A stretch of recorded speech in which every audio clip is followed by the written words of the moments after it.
जैसलमेर के मौजूदा एसपी अजय सिंह के पास जब मून की रहस्यमयी मौत से जुड़ी फाइल क्लोजर रिपोर्ट के लिए पहुंची तो उन्होंने मामले को फुल एंड फाइनल करने से पहले एक बार पूरी गहराई से पढ़ने का फैसला लिया।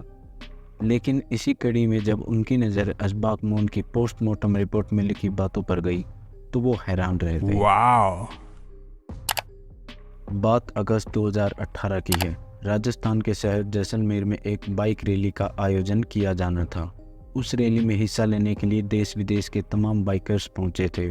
उन्हीं में से एक था बेंगलोर का एक नौजवान बाइक रेसर अशबाक मून, जो रैली शुरू होने से पहले अचानक ही गायब हो जाता है। 3 दिन बाद उसकी लाश बरामद होती है। मामले की छानबीन में पता चलता है कि अशबाक रास्ता भटक गया था। इसी दौरान भूख प्यास की वजह से उसकी मौत हो गई। घर वालों ने भी किसी पर शक नहीं जताया, लिहाजा आगे जांच नहीं हुई। 2 साल बीत जाते हैं और जैसलमेर पुलिस ये तय करती है कि इस मामले को अब बंद कर दिया जाए। मामले में क्लोजर रिपोर्ट लगाने के लिए केस फाइल जिले के नए एसपी के पास पहुंचती है।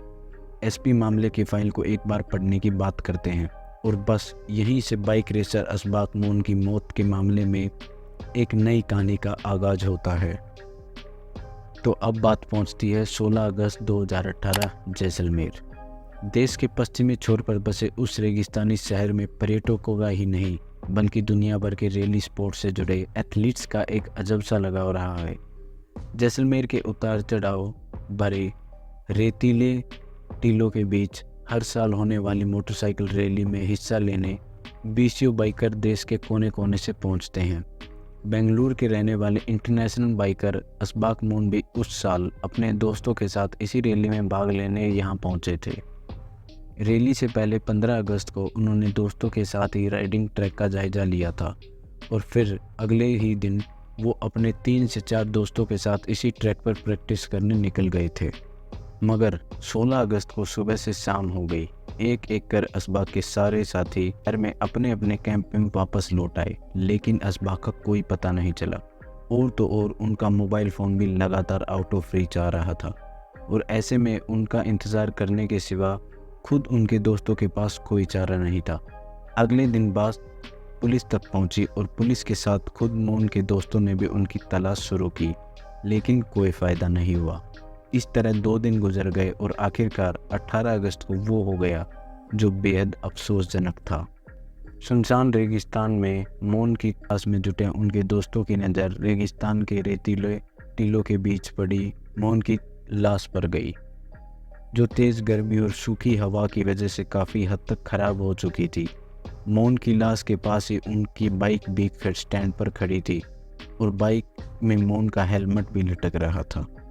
ना तो मून की बाइक पर, ना उसके जिस्म पर और ना ही ज़मीन पर ऐसे कोई निशान थे जिसे देखकर अंदाज़ा लगाया जाए कि मून की मौत किसी सड़क हादसे में हुई हो, बल्कि उसकी बाइक जिस तरह से स्टैंड पर खड़ी थी और उसमें हेलमेट भी लटक रहा था, उसे देखकर लगता है जैसे मानो मून ने खुद ही अपनी बाइक वहाँ पार्क की हो और फिर किसी वजह से इस जगह पर उसका सफ़र हमेशा हमेशा के लिए थम गया हो। पुलिस ने जांच शुरू की, लेकिन इससे पहले ही ये अनुमान लगाया जाने लगा कि शायद मून की मौत रेगिस्तान में रास्ता भटक जाने के बाद भूख प्यास की वजह से हो गई हो। मून की मौत की खबर जैसलमेर से 2000 किलोमीटर दूर उनके घर बेंगलुरु भी पहुंची और अपने पति की मौत की खबर पाकर उनकी बेबी सुमेरा भी जैसलमेर आ पहुंची। लेकिन ना तो मून की किसी दुश्मनी थी और ना ही उनकी मौत को लेकर किसी पर शक था। ऐसे में सुमेरा ने भी जैसलमेर पुलिस को दी गई अपनी सफाई में बताया कि उनके पति की मौत रेगिस्तान में भूख प्यास की वजह से ही हुई होगी और इस मामले में उन्हें किसी पर भी कोई शक नहीं है। ऐसे में पुलिस ने भी इस मामले की जांच में ज़्यादा रुचि नहीं ली और आखिरकार इस मामले को बंद करने का फैसला ले लिया गया। हालांकि इस कानूनी कार्रवाई में 2 साल गुजर गए। 2 साल में जैसलमेर के पुलिस अफसरों की टीम बदल चुकी थी। जैसलमेर के मौजूदा एसपी अजय सिंह के पास जब मून की रहस्यमयी मौत से जुड़ी फाइल क्लोजर रिपोर्ट के लिए पहुंची तो उन्होंने मामले को फुल एंड फाइनल करने से पहले एक बार पूरी गहराई से पढ़ने का फैसला लिया।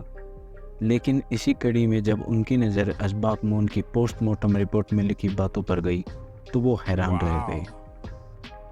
असबाक की पोस्टमार्टम रिपोर्ट में कई ऐसी चीज़ें लिखी थी जो इस बात की तरफ इशारा कर रही थी कि उनकी मौत रेगिस्तान में रास्ता भटकने और भूख प्यास की वजह से नहीं हुई, क्योंकि डॉक्टरों को उसके पेट में सेमी डाइजेस्टेड फूड मिला था।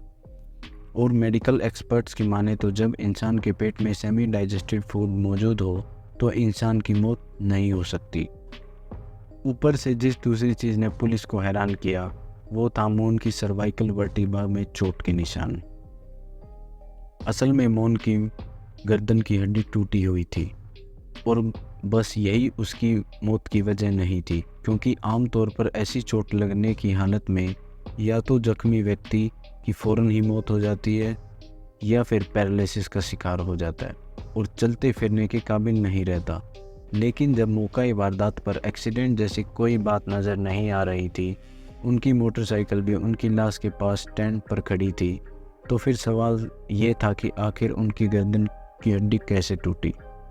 और इन्हीं बातों ने जैसलमेर के एसपी अजय सिंह को इस मामले की नए सिरे से जांच करने की वजह दी और उन्होंने डीएसपी भवानी सिंह को इस मामले नए सिरे से जांच करने का हुक्म दिया। अब पुलिस ने एक नए सिरे से मामले की जांच शुरू की और असबाक मौन के इर्द गिर्द मौजूद लोगों के बारे में पता लगाने लगी। पुलिस को पता चला कि मौन और उनकी पत्नी के बीच रिश्ते अच्छे नहीं थे, बल्कि सच्चाई तो ये थी कि एक बार मौन की पत्नी ने किराए की गुंडों से मौन की पिटाई तक करवाई थी। ऊपर से जब पुलिस ने मौन के घरवालों से बात की तो उन्होंने भी मौन की पत्नी पर ही आरोप लगाया और बोला कि वह उनको पसंद नहीं करती थी। इसी तरह शुरुआती जानकारी मिलने के बाद पुलिस ने मौन की पत्नी सुमेरा के साथ रैली के लिए वहां पहुंचे मौन के दोस्तों के मोबाइल फ़ोन की कॉल डिटेल्स और लोकेशन की जांच करने का फैसला किया। इस कोशिश में पुलिस को कई और बातें पता चली। पुलिस ने देखा कि मौन की पत्नी सुमेरा नीरज नाम के किसी और लड़के के साथ अफेयर चल रहा था। अक्सर मौन और उनकी पत्नी के बीच मौन की प्रॉपर्टी को लेकर झगड़ा भी होता था। अब पुलिस ने रैली वाले दिन को रिविजिट करने का फैसला किया। छानबीन से पता चला कि उस रैली के लिए असबाक मौन अपने 5 दोस्तों के साथ वहां पहुंचा था।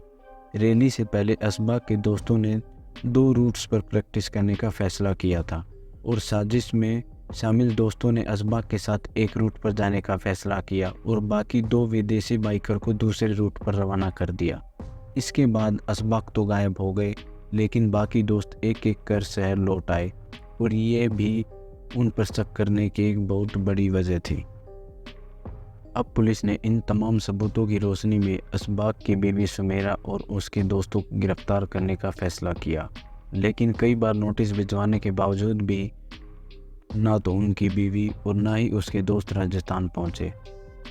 तब जैसलमेर पुलिस की एक टीम बेंगलोर पहुंची और उसके 2 दोस्तों को गिरफ्तार कर लिया, लेकिन फिर भी उसकी बीवी और एक दोस्त पुलिस की पकड़ से दूर रहे। लेकिन गिरफ्तार आरोपियों ने पुलिस की पूछताछ में जो कहानी सुनाई है वह दोस्तों के नाम पर एक धब्बा है। वही उसने असबाक मौन की बीवी और दूसरे कातिल दोस्त की मुसीबत बढ़ा दी है। पत्नी ही निकली कत्ल की मास्टरमाइंड। पुलिस की माने तो इस कत्ल की मास्टरमाइंड असबाक की बीबी सुमेरा ही है, जिसने उसके 3 दोस्तों के साथ मिलकर उसे मारने की सुपारी दी। उसके 3 दोस्त उसकी जान लेने के लिए उसे जैसलमेर लेकर आए थे। असल में असबाक के पास बेंगलोर और दुबई में अच्छी खासी प्रॉपर्टी है। सुमेरा असबाक को तो नहीं चाहती थी, लेकिन उसकी नज़र उसकी प्रॉपर्टी पर थी। यही वजह है कि उसका अफेयर किसी और के साथ होने के बावजूद उसने असबाक को तलाक देने की बजाय उसका कत्ल करवाने का फैसला किया। और असबाक के गद्दार दोस्त पहले तो साजिश के तहत उसे जैसलमेर लेकर आए और फिर सुनसान रेगिस्तान में ले जाकर उसकी गर्दन मरोड़कर उसकी हत्या कर दी और फिर होटल में लौटकर उसकी गुमशुदगी का ऐसा ड्रामा करने लगे मानो किसी को कुछ पता ही ना हो कि असबाक मौन की मौत कैसे हुई।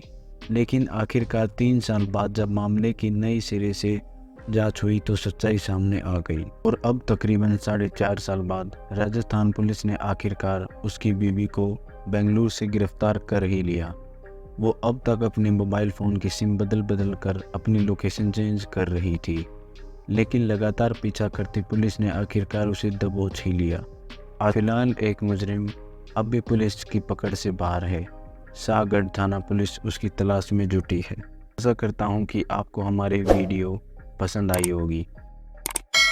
तो ऐसी ही इंटरेस्टिंग वीडियोस पाने के लिए हमारे चैनल को सब्सक्राइब करें।